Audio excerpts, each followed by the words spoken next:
And we are back for episode 4.5. Our episode begins with the coronation of Tommen.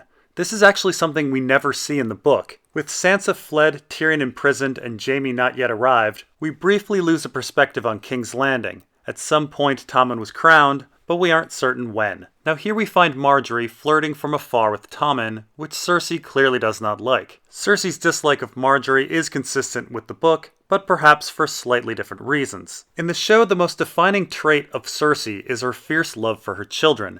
In the book, not so much. Yes, book Cersei likes her kids fine, but she's rather unconcerned with their happiness. Her thoughts and actions regarding her kids focuses more on using them as a means for power. In fact, in the book around this time, Cersei makes the statement that she should be in charge instead of Tywin because Tommen is her son and not Tywin's son. Tommen is nothing more than a vessel of power to Tywin, Cersei, and Margaery. Here in the show, power certainly plays a role, but Margaery is seen somewhat as a corrupting influence. Now, here in the show, quite contrary to her character's motive, Cersei suggests that Margaery wed Tommen. In the book, Mace Tyrell insists that they wed, but Tywin has a plan to lessen the influence of the Tyrells. Tywin wants Margaery to marry Jaime instead. He would then send Jaime back to Casterly Rock with Tommen as his squire, and to boot, he wants Cersei out of King's Landing and back at Casterly Rock as well. That would leave Tywin alone to rule as Hand of the King in King's Landing, with Shae in his bed as well. But Jaime screws that up by refusing to leave the Kingsguard. Next, we head over to Slaver's Bay to find Dany hearing news about Joffrey's death.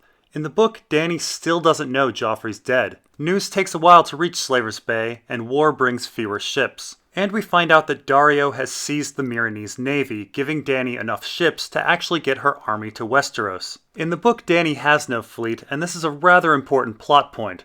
Although Dany initially chooses to stay in Meereen without much thought to transport to Westeros, the fact that she doesn't have enough ships for her army and potential refugees keeps her in Slaver's Bay later on. In other news, Dany also finds out here in the show that Yunkai has returned to slavery, and that in Astapor, King Cleon has overthrown the council that Dany left behind to rule. In the book, Yunkai never quit slaving. They just released their slaves, allowing new ones to be acquired. Cleon does take over Astapor, but vows to go to war against Yunkai, and wants Dany to join him in war and marriage. She refuses, which actually gives her a bit of guilt later on. Now here in the show, as in the book, Dany chooses to stay and rule in Meereen to learn how to be a queen.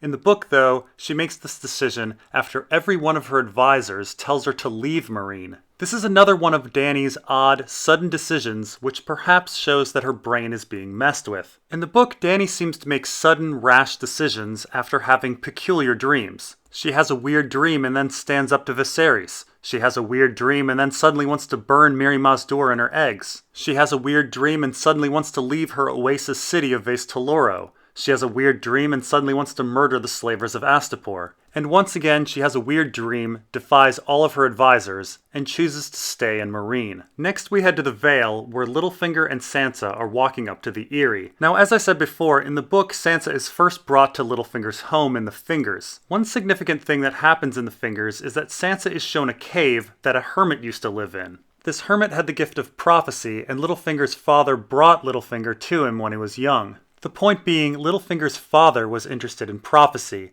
and Littlefinger himself seems interested in things like hair color, Queens of Love and Beauty, and the story of Jenny of Oldstones. Although show Littlefinger seems to be only interested in power, book Littlefinger seems to have other, more prophetic aspirations. Now in the book, it's Lady Lysa that comes to the Fingers to meet Littlefinger and Sansa, but here everyone goes straight to the Eyrie.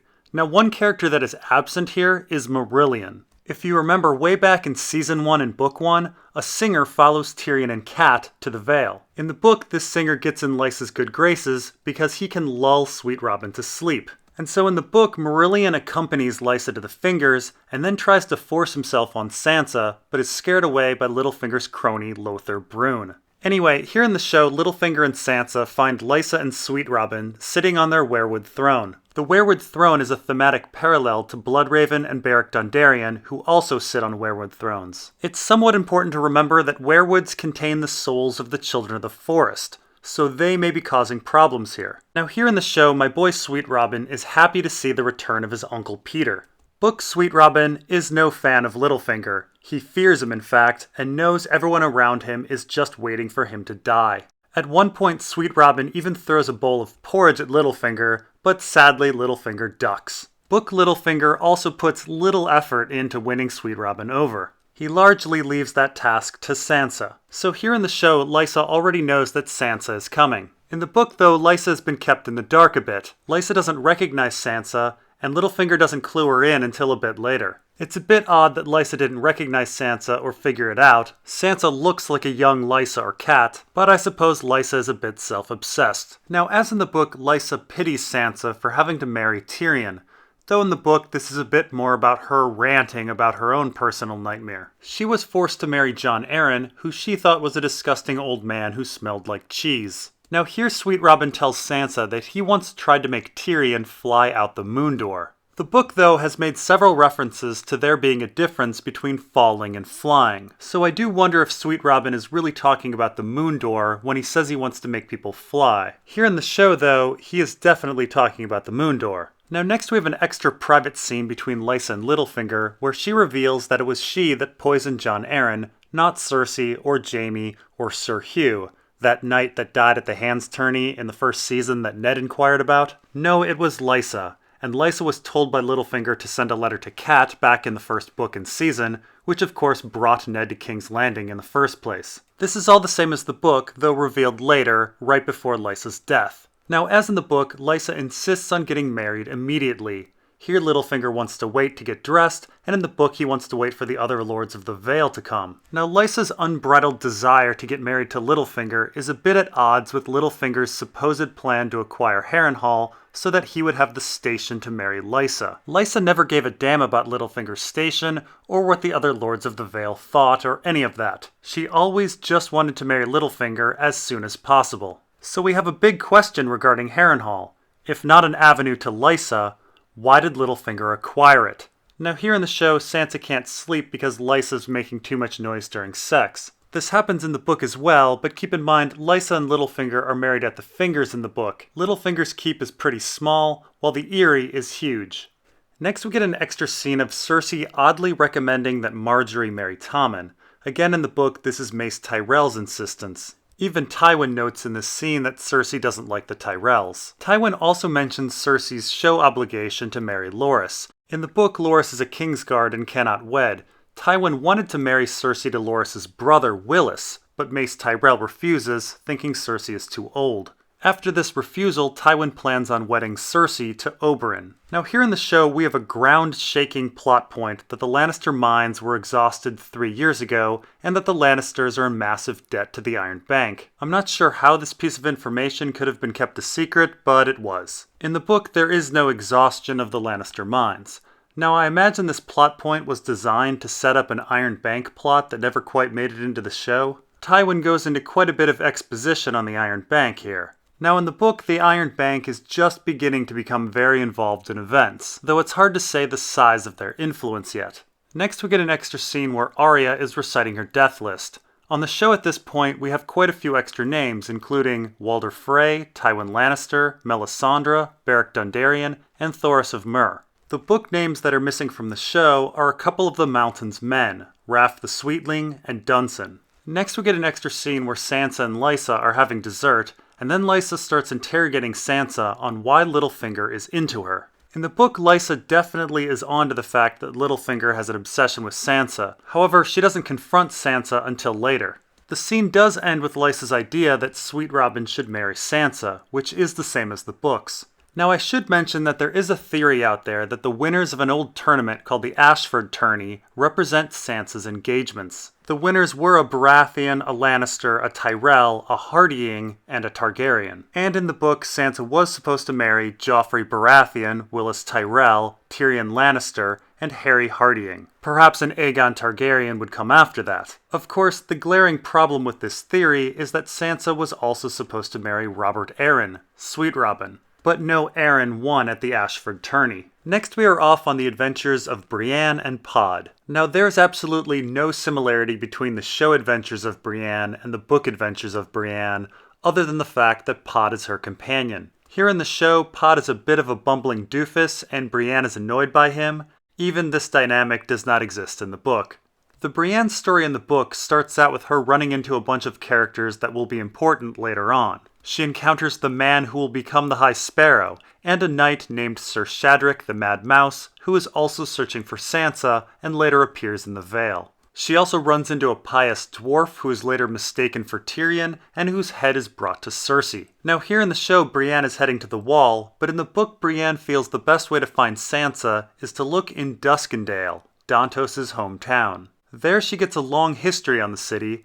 Duskendale, by the way, is where King Aerys was once kidnapped and perhaps raped in a dungeon. Later, Aerys has the uterus of one of his kidnappers torn out, so I suspect Aerys feared that woman reproducing. Anyway, Barristan is the one that actually saves Aerys from this predicament. And as it turns out, Dantos would have been the last surviving king or lord of Duskendale, so it's interesting that he too was involved in a kidnapping. Anyway, it's actually in Duskendale that Brienne finally catches on to the fact that Pod is following her. Next we get another extra scene with Arya and the Hound where the Hound makes fun of her water dancing. Interestingly, the Hound does bring up a point that some fans argue over. If Syrio Forel was such a great fighter, how did he lose to Meryn Trant? Syrio was supposedly killed off-screen in both book and show, leaving his fate a bit ambiguous. The Hound simply says that Syrio lost because he didn't have armor or a real sword. Next we have an extra scene where Oberyn and Cersei connect over having daughters. Oberyn says he's writing a poem to Elia, one of his 8 daughters. Now only 3 sand snakes later appear in the show so far. In the book, 5 of the 8 daughters have made appearances, with one of those daughters, Sorella, likely being the most important one. Now here show Cersei says she deeply misses Myrcella. Now quite strikingly, book Cersei rarely thinks about Myrcella, and never in a longing, personal way. Cersei's children, at least Tommen and Myrcella, seem to be more political tools than anything else. Now in the book we aren't really sure how Oberyn and Cersei would actually get along. Oberyn spends a lot of time telling Tyrion what a horrible person Cersei is, but at the same time Oberyn lies often. He may just be telling Tyrion what he wants to hear. That said, Oberyn does spend some time with a prostitute that Cersei tortured, so perhaps Oberyn's hatred of Cersei is genuine. And then we're back with the comedy gold of Brienne and Pod. Here, Pod doesn't know how to cook a rabbit. Now in the book, Brienne catches wind of a man who supposedly fooled a fool. Thinking this fool is Dantos, she follows this lead. The lead takes her to Maidenpool, where she actually meets Sam's dad, Randall Tarley, who is busy bringing law and order to the area. He may also be secretly talking to the Iron Bank. Brienne finds the man who fooled a fool. His name is Nimble Dick, and he sold this fool a useless map. And so Nimble Dick agrees to take Brienne and Pod out to the place of the map, which is Cracklaw Point, to find this fool. And finally, we are back with the bizarre extra plot north of the Wall. We have Locke here assessing the situation, and Jojen reveals that he has the same visions as Bran. The Night's Watch decides to wait until nightfall to gain the upper hand, and the mutineers finally get around to trying to rape Meera, only to be distracted by Jojen, who claims he has seen their deaths in visions. Then the Night's Watch comes storming in screaming, ruining the whole element of surprise. Bran is almost captured, Hodor is warged and kills Locke, Jon has a boss battle with Carl, Rast is ironically killed by Ghost, and Jon gets his direwolf back. Now I will say that the reunion between Ghost and Jon is rather important in the book. He is undecided about whether or not he wants to take Stannis' offer to become Lord of Winterfell. One of his main problems with the offer is he would have to renounce the old gods. After Ghost arrives, his mind is made up. He rejects Stannis and chooses to be Lord Commander. Now, here in the show, Craster's wives are released into the wild to fend for themselves. In the book, Craster's keep still stands, and his wives are still there, along with a few remaining mutineers. And that's episode 4.5. See you in episode 4.6.